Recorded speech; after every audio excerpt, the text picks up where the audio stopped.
వీళ్ళు తెప్పించాలి కూడా ఉండేంత కాదమ్మా, వీళ్ళు కావాలని తెప్పించుకుంటే కదా.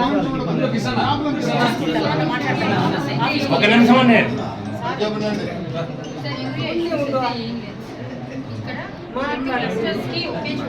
నాకు ఒకే పాయింట్ అవుతుంది. బట్ స్టిల్ వాళ్ళతో మాట్లాడి అసలు లారీ డ్రైవర్స్ మాకు చాలా కష్టమైంది. పాయింట్ కూడా డైరెక్ట్ గా కొలమాసంపల్లి ఇవ్వండి అని కూడా అడుగుతాను. అది 2 RSK ఒకే క్లస్టర్ అవ్వడం వల్ల నాకు అనుకుంటుంది.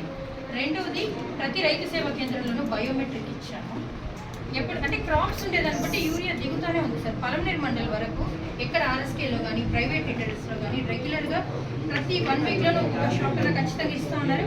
RSK లెవెల్లో వస్తే వీళ్ళకి లాస్ట్ సీజన్ రబీలో డిస్ట్రిబ్యూషన్ అయింది సార్.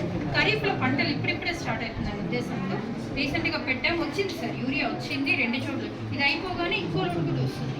వీళ్ళకి APIMSలో ఏదైతే క్రాప్స్ చేసుకున్నారో దాని ప్రకారం మనకి షార్ట్ ఫాల్ లేకుండా యూరియా అయితే అవైలబిలిటీ